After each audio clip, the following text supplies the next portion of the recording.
Assalamualaikum warahmatullahi wabarakatuh. Salam sehat untuk semua. Apa kabar kalian? Semoga baik-baik saja ya di rumah dalam kondisi pandemi ini. Tetap jaga protokol kesehatan, tetap jaga kesehatan semua.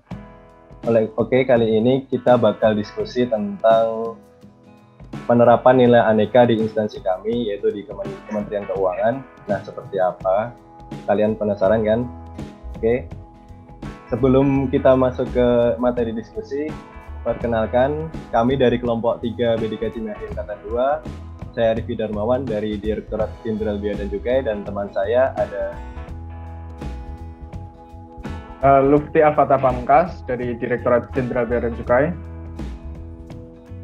Kemudian ada dari saya Marsha Renaningtyas dari instansi Direktorat Jenderal Perbendaraan. Saya Keolara Lijan Pentris dari Direktorat Jenderal Perbendaraan juga.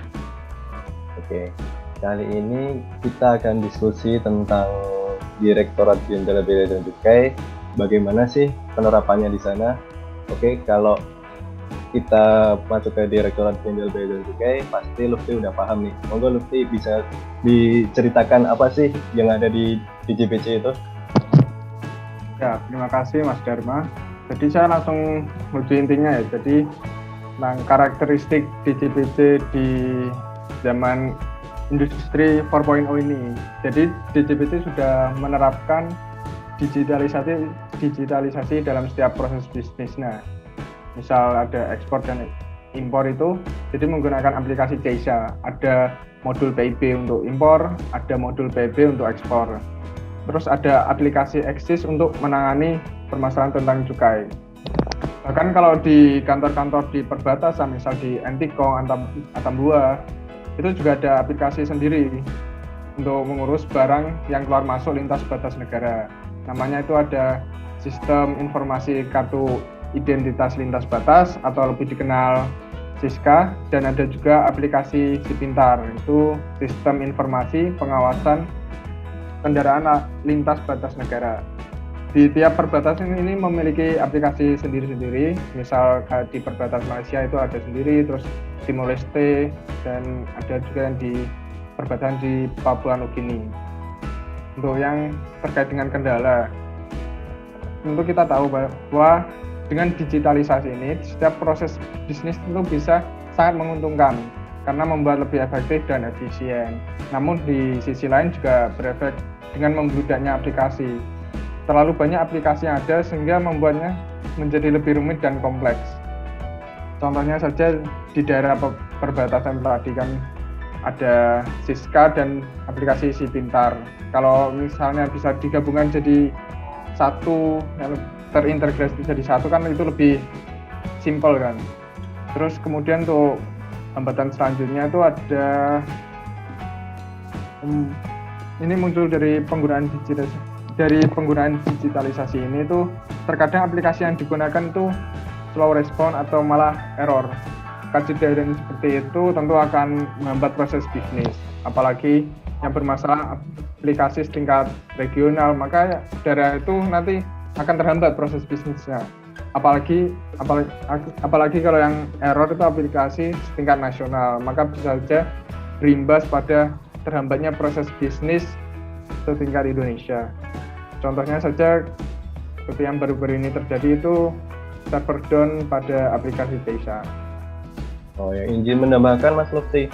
Jadi kalau teman-teman belum tahu atau teman-teman di luar belum tahu, kita akhir-akhir ini servernya baru down. Jadi efeknya tuh sangat besar, terutama di Tanjung Priok.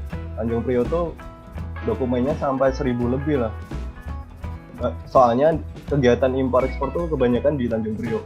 Bayangkan aja kalau kita servernya down, terus kita harus manual. Bisa dibayangkan sendiri ya, bagaimana ruwetnya dunia impor dan ekspor di sana. Kemudian izin menambahkan, ada masalah lagi tentang aplikasi di Bea Cukai, yaitu pengguna jasa itu kurang tahu dari bagaimana mengoperasikan aplikasi tersebut. Nah, oleh karena itu terdapat kesalahan-kesalahan dalam penggunaan aplikasinya. Contohnya saja misal di aplikasi UMKM, desa UMKM itu masih banyak pengguna jasa yang belum tahu bagaimana cara mengisinya.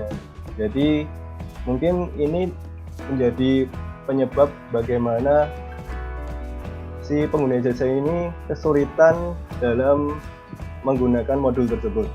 Kemudian dari situ juga kita kemarin kan udah PKL juga menemukan masalah yaitu saat pengisian kode fasilitasnya. Jadi kebanyakan dari pengguna jasa UMKM ini banyak yang tidak tahu kode fasilitasnya, padahal di undang-undang udah ada, tapi mungkin dari kantor terkait belum menjelaskan kepada pengguna jasa atau pebisnis UMKM-nya. Kemudian ada lagi hambatan yang saya temukan yaitu masalah tentang tampilan dari modul PIB atau PIB-nya.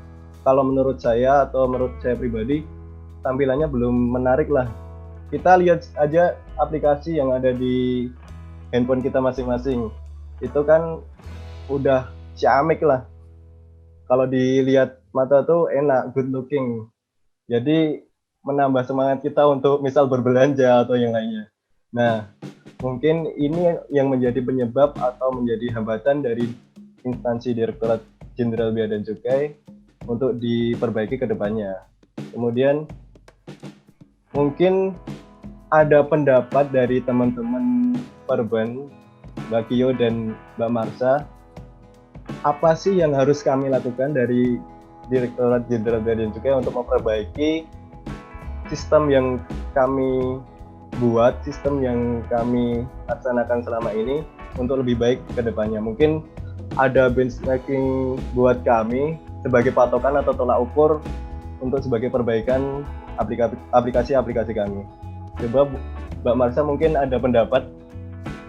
Oh ya, Mas Dharma izin berpendapat ya. Jadi saya itu setelah mendengarkan permasalahan yang di Bea Cukai, saya tuh kepikiran satu aplikasi yang pasti kita semua sering gunakan ya. Tahu kan aplikasi Gojek? Oh ya, Gojek ya. Yang Tahu. ya, nah maksud saya itu gimana kalau masalah yang tadi telah dipaparkan dari teman-teman Bea Cukai, gimana kalau kita mengemasnya nantinya itu dalam bentuk aplikasi yang seperti aplikasi Gojek. Nah, biar ada gambarannya, ini ada video yang bisa kita saksikan. Ya, seperti yang kita ketahui bersama ya, Gojek itu kan sebuah perusahaan teknologi yang asalnya dari Indonesia yang melayani angkutan melalui jasa ojek. Nah, Gojek ini itu bertumbuh pada 3 nilai pokok. Yang pertama kecepatan, inovasi, dan dampak sosial. Nah, inovasi yang ditawarkan dari ojek online ini adalah penggabungan antara kemudahan dalam pemesanan berbagai macam jasa yang menggunakan transportasi dengan penggunaan teknologi komunikasi tepat guna yang berbasis internet. Nah, di aplikasi Gojek ini tuh menyediakan berbagai layanan yang dijadikan satu dalam satu aplikasi ini, yaitu ada layanan GoRide, GoCar, GoFood, GoSend, GoMart, GoBox, GoMessage, GoClean, GoPlan, GoTik, dan GoBusway. Banyak sekali ya itu aplikasinya. Iya.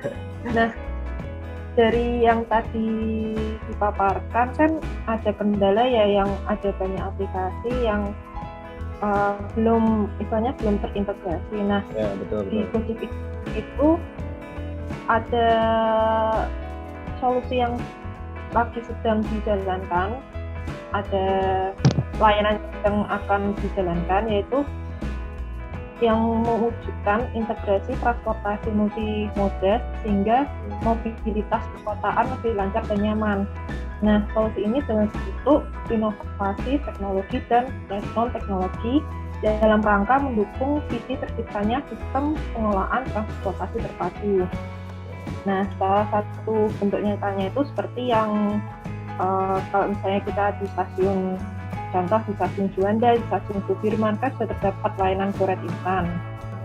Oke, cukup menarik ya dari penyampaian dari Mbak. Mungkin aku ada pertanyaan tentang bagaimana sih caranya penerapannya dari Gojek tadi ke Bea Cukai.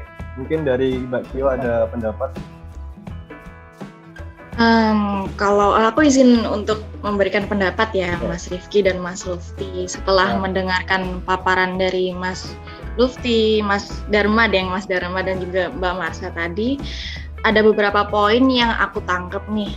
Yang pertama tuh soal digitalisasi Gojek tuh keren banget emang. Kalau soal tampilan lamannya Gojek pun udah sangat memudahkan kita kan, kayak mau tinggal pesen makan, tinggal pilih yang ini, tinggal pilih yang itu tuh kayak dipermudah banget gitu loh. Jadi kayak pas Mas Dharma tadi bilang bahwa aplikasi-aplikasi di BC tuh bentuknya masih jadul banget, terus dibandingkan sama punya Gojek yang bentuknya sangat industri 4.0 banget tuh, itu sangat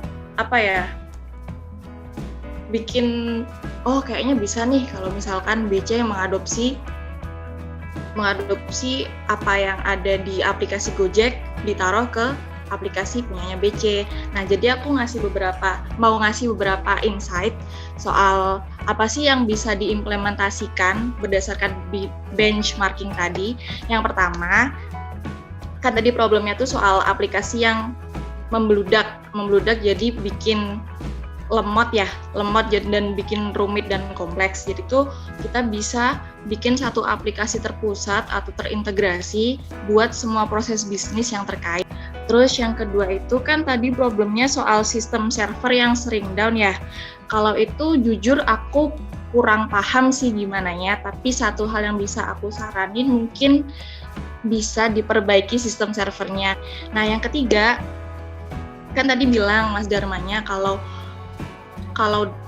pengguna aplikasi di DJBC itu banyak yang masih kesusahan, soalnya masih belum banyak yang punya tutorialnya. Nah, kita mungkin bisa bikin kayak sosialisasi dan juga nyediain tutorial penggunaan aplikasi terkait.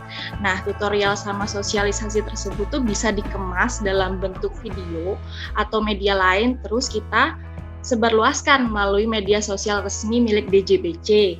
Dan yang terakhir, soal laman aplikasi yang masih jadul, mungkin kita bisa mengadopsi lagi dari Gojek tadi. Mungkin agak susah ya, karena kan yang kompeten dan punya keahlian di bidang IT mungkin belum banyak, tapi bisalah diusahakan. Salah satu hal yang bisa kita lakukan tuh dengan cara menggunakan bahasa yang nggak terlalu baku dan resmi, karena tuh menurut aku pribadi kalau misalkan kita pakai aplikasi yang bahasanya agak gaul gitu tuh kan kayak merasa lebih menjangkau kita gitu kan, kayak lebih kayak nggak asing gitu. Nah, dari situ emang mungkin agak susah ya buat implementasi poin-poin di atas, kayak mungkin ada beberapa hambatan, kayak ada kurangnya SDM yang kompeten maupun ahli di bidang terkait, terus mungkin adanya kesulitan beradaptasi dengan perubahan sistem dan adanya kemungkinan penerapan yang nggak dilakukan secara simultan mulai dari unit kerja paling atas sampai ke unit kerja vertikalnya hingga kurang konsisten dalam pelaksanaan penerapan. Namun sih menurut aku pribadi hambatan tersebut bisalah dilewati apabila kalau ada komitmen yang tinggi dari semua pihak untuk menjadi organisasi yang lebih baik. Hal ini tuh juga selaras sama nilai aneka yang lagi kita pelajari, yaitu nilai akuntabilitas dan juga nilai komitmen mutu, di mana di JBC selalu berupaya dan berinovasi, serta berpikir kreatif demi mengikuti perkembangan zaman dalam memberikan informasi kepada mitra kerja dan juga masyarakat. Kalau dari aku itu, mungkin teman-teman lain ada tambahan? Monggo, Marsha. Oh ya, untuk terkait nilai nasionalisme tadi kan kalau menurut saya pribadi dengan hubungan juga dengan nilai komitmen mutu tadi, kan kita kan menjaga mutu atas layanan yang kita berikan. Nah, layanan yang kita berikan itu kan kita kan sebagai instansi pemerintah harus bisa memberikan pelayanan publik yang maksimal, harapannya kan seperti itu, yang optimal. Oke, menurutku udah cukup diskusi kita. Lebih kurangnya mohon maaf. Wassalamualaikum warahmatullahi wabarakatuh. Waalaikumsalam warahmatullahi wabarakatuh.